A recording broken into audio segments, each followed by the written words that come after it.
আসসালামু আলাইকুম। সংবাদে আপনাদের সবাইকে স্বাগত জানাচ্ছি। আমি ফিরোজ তোহা। শুরুতেই সংবাদ শিরোনাম। বাংলাদেশের সর্বশেষ গুরুত্বপূর্ণ আপডেট সংবাদে আপনাকে স্বাগত। শুরুতেই সংবাদ শিরোনাম, পরে বিস্তারিত।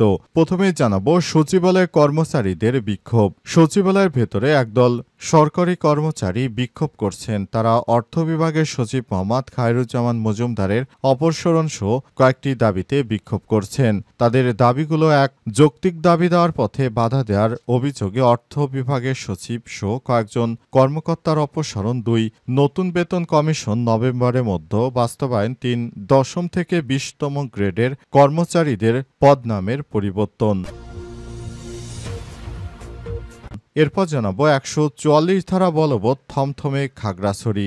খাগড়াছড়িতে মারমা শিক্ষার্থীদেরকে সংঘবদ্ধ ধর্ষণের ঘটনার জেরে শুক্র ও শনিবার সড়ক অবরোধ ও ভাঙচুর, অগ্নিসংযোগ, সড়কে সড়কে জ্বালাও পোড়াও ও সহিংসতার পর খাগড়াছড়িতে থমথমে অবস্থা বিরাজ করছে। অবস্থায় আইন শৃঙ্খলা নিয়ন্ত্রণে আনতে খাগড়াছড়ি সদর উপজেলা ও খাগড়াছড়ি পৌরসভায় অনির্দিষ্টকালের জন্য ১৪৪ ধারা জারি করা হয়েছে। এদিকে বালু বোঝাই ট্রলির ধাক্কায় প্রাণ গেল জামাত নেতার। নীলফামারী ডিমলায় বেপরোয়া গতির বালু বোঝাই ট্রলির ধাক্কায় মোটরসাইকেল আরোহী জামাত নেতা মাওলানা রফিকুল ইসলাম নিহত হয়েছে। আজ 10:30টার দিকে উপজেলার গুটিবাড়ি বাজার সংলগ্ন গয়াবাড়ি স্কুল অ্যান্ড কলেজের পাশে সড়কে এই দুর্ঘটনা ঘটে। এদিকে পাকিস্তানের জাহাজে দখলদার ইসরায়েলের হামলা। পাকিস্তানে ২৪ নাগরিকসহ ২৭ জন ক্রু বহনকারী একটি জ্বালানি ট্রাঙ্কার ইসরায়েলি ড্রোন হামলার শিকার হয়েছে। ইয়েমেনের একটি বন্দরে থাকা অবস্থায় জাহাজটিকে টার্গেট করে ইসরায়েল শনিবার এই ঘটনার তথ্য প্রকাশ করেছে পাকিস্তানের স্বরাষ্ট্রমন্ত্রী মোহসিন নকভি। এবং সর্বশেষ জানাবো ইউক্রেনের রাজধানীতে ভয়াবহ হামলা চালাচ্ছে রাশিয়া।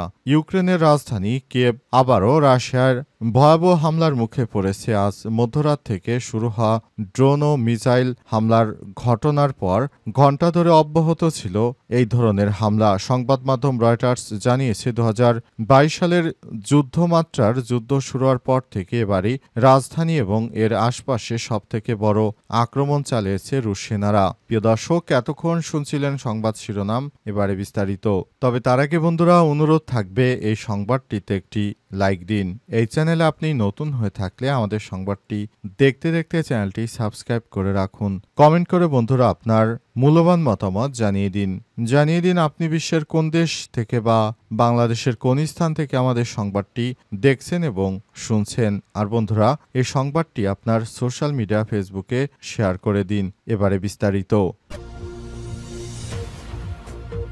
সচিবালয় কর্মচারীদের বিক্ষোভ। সচিবালয়ের ভেতরে একদল সরকারি কর্মচারী বিক্ষোভ করছেন। তারা অর্থ বিভাগের সচিব মোহাম্মদ খায়রুজ্জামান মজুমদারের অপসারণ সহ কয়েকটি দাবিতে বিক্ষোভ করছেন। আজ বেলা 11টার দিকে সচিবালয়ে কর্মরত কয়েকজন কর্মচারী মিছিল শুরু করেন। তারা জনপ্রশাসন মন্ত্রণালয়ে নতুন ভবনের নিচে গিয়ে অবস্থান নেন। সেখানে তারা বিভিন্ন স্লোগান দেন। এক, যৌক্তিক দাবি দেওয়ার পথে বাধা দেওয়ার অভিযোগে অর্থ বিভাগের সচিব ও কয়েকজন কর্মকর্তার অপসারণ চান। ২, নতুন বেতন কমিশনে নভেম্বরের মধ্যেই বাস্তবায়ন করতে হবে। ৩, ১০ম গ্রেড থেকে ২০তম গ্রেডে কর্মচারীদের পদনামের পরিবর্তন।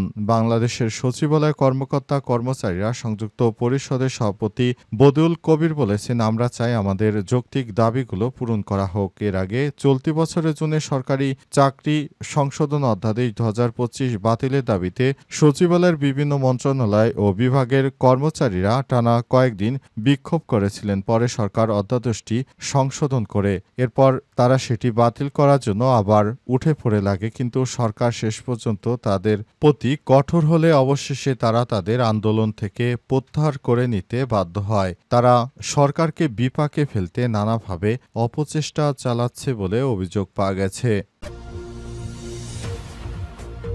খাগড়াছড়িতে ১৪৪ ধারা বলবৎ, থমথমে পরিস্থিতি।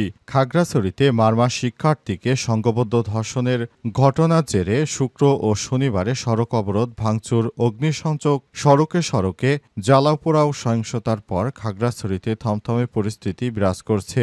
এ অবস্থায় সেখানে ১৪৪ ধারা জারি করেছে প্রশাসন। তবে খাগড়াছড়িতে বিভিন্ন জায়গায় বিভিন্ন মিডিয়া থেকে দেখা যাচ্ছে অন্তর্বর্তীকালীন সরকারের প্রধান উপদেষ্টা প্রফেসর ডক্টর মোহাম্মদ ইউনূসকে নিয়ে পাহাড়ের সন্ত্রাসী গ্রুপ বিভিন্নভাবে চক্রান্ত করতে শুরু করেছে। অনেকেই বলছে তারা পালিয়ে যাওয়া স্বৈরাচারী সরকারের কাছ থেকে তারপর টাকা খেয়ে বাংলাদেশের বিরুদ্ধে তারা নানাভাবে সমস্যা ক্রিয়েট করছে, যেটি অন্তর্বর্তীকালীন সরকারের প্রধান উপদেষ্টা ক্ষমতা আসার পর এই বিষয়গুলো পাহাড়ে মাঝে মাঝে সংঘর্ষের ঘটনা ঘটছে। তাই এই বিষয়গুলোকে রহিত করার জন্য সেনাবাহিনীর সদস্যরা চেষ্টা চালিয়ে যাচ্ছে। আজ পাহাড়ের একটি জায়গায় দেখা গেছে এপিবিএন সদস্যদের বাস আটকে মব সৃষ্টি করতে তৎপরতা চালাচ্ছে সব সন্ত্রাসী গোষ্ঠীরা। এছাড়াও বিভিন্ন জায়গায় দেখা যাচ্ছে পাহাড়ে বাঙালিদের উপর হামলা চালাচ্ছে পাহাড়ের এই মারমা সম্প্রদায়ের সন্ত্রাসীরা। জানা গেছে যে ধর্ষণ করেছে তাকে সাথে সাথেই প্রশাসনের কর্মকর্তারা তাকে গ্রেপ্তার করেছে, কিন্তু তা সত্ত্বেও এই পাহাড়ি সন্ত্রাসীরা সেনাবাহিনীর উপর ইটপাটকেল নিক্ষেপ করেছে, সেনাবাহিনীর গাড়ি ভাঙচুর করেছে ইত্যাদি নানা রকম সমস্যা তৈরি করেছে। তারপরও সেনা সদস্যরা এই বিষয়গুলো ঠিক করার জন্য চেষ্টা চালিয়ে যাচ্ছেন এবং পরিস্থিতি নিয়ন্ত্রণে তারা সব রকমের প্রচেষ্টা চালিয়ে যাচ্ছেন। শেষ পর্যন্ত পরিস্থিতি কোন দিকে গড়ায় বলা যাচ্ছে না। বালুবোঝাই ট্রলির ধাক্কায় প্রাণ গেল জামাত নেতার। নীলফামারী ডিমলায় বেপরোয়া গতির বালুবোঝাই ট্রলির ধাক্কায় মোটরসাইকেল আরোহী জামাত নেতা মাওলানা রফিকুল ইসলাম নিহত হয়েছে। আজ সকাল 10:30টার দিকে উপজেলার গুলিবাড়ি বাজার সংলগ্ন গয়াবাড়ি স্কুল অ্যান্ড কলেজের পাশের সড়কে এই দুর্ঘটনা ঘটে। নিহত মাওলানা রফিকুল ইসলাম 60, খালিশা চাপানি ইউনিয়ন জামাতের সাবেক আমির ছিলেন।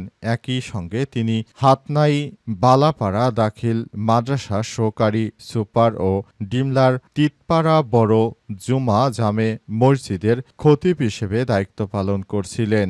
স্থানীয় সূত্র থেকে জানা গেছে আজ চক্রের কয়েকটি ট্রলি গুটিবাড়ি হয়ে ডালিয়ার দিকে যাচ্ছিল।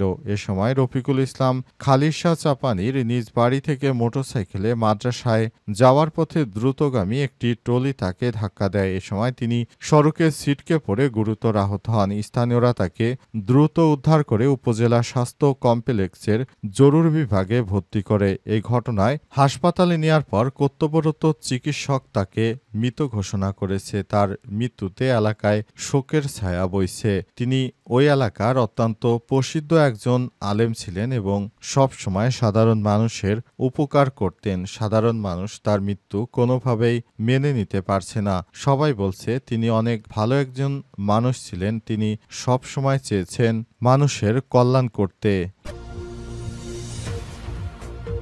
পাকিস্তানের জাহাজে ইসরায়েলের হামলা। পাকিস্তানের 24 নাগরিকসহ 27 জন ক্রু বহনকারী একটি জ্বালানি ট্যাঙ্কারে ইসরায়েলি ড্রোন হামলার শিকার হয়েছে। ইয়েমেনের একটি বন্দরে থাকা অবস্থায় জাহাজটিকে টার্গেট করে দখলদার বাহিনী। আজ এই তথ্য প্রকাশ করেছে পাকিস্তানের স্বরাষ্ট্রমন্ত্রী মোহসিন নকভি। মন্ত্রী জানিয়েছেন, সেপ্টেম্বর 17 তারিখ ট্যাঙ্কারটি ইয়েমেনের রাস ইসা বন্দরে অবস্থান করছিল, যা হুথি বিদ্রোহীদের নিয়ন্ত্রণাধীন। হামলার সময় ট্যাঙ্কারে ক্রুদের মধ্যে পাকিস্তানের পাশাপাশি 2 জন শ্রীলঙ্কার নাগরিক এবং 1 জন নেপালে নাগরিক ছিলেন। ট্যাঙ্কারের ক্যাপ্টেনও পাকিস্তানি। হামলার পর ট্যাঙ্কারে বিস্ফোরণ ঘটে, তবে ক্রু সদস্যরা দ্রুত আগুন নিয়ন্ত্রণে আনতে সক্ষম হন। নাকভি জানান, এরপর হুথি নৌযান ট্যাঙ্কার থামায় এবং ক্রুদের জাহাজে বন্দী করে রাখে। তবে বর্তমানে ট্যাঙ্কার এবং ক্রুরা হুতিদের হাত থেকে মুক্ত হয়ে ইয়েমেনের জলসীমার বাইরে পৌঁছেছে। মন্ত্রী নকভি নিরাপত্তা বাহিনী, ওমান, সৌদি আরবের পাকিস্তানি কূটনৈতিক এবং সংশ্লিষ্ট কর্মকর্তাদের সহযোগিতার জন্য কৃতজ্ঞতা প্রকাশ করেছেন। তিনি উল্লেখ করেন, আমাদের নাগরিকদের নিরাপত্তা মুক্তি নিশ্চিত করতে নিরাপত্তা বাহিনী কাজ করছে। পাকিস্তানি পররাষ্ট্র মন্ত্রণালয় আগে জানিয়েছিল ট্যাঙ্কারে 24 জন পাকিস্তানি ক্রু নিরাপদে আছেন এবং বর্তমানে ইয়েমেনের জলসীমার বাইরে অবস্থান করছেন। বর্তমানে ট্যাঙ্কার বন্দর থেকে যাত্রা শুরু করে এবং সকল ক্রু নিরাপদে রয়েছে বলে জানা গেছে।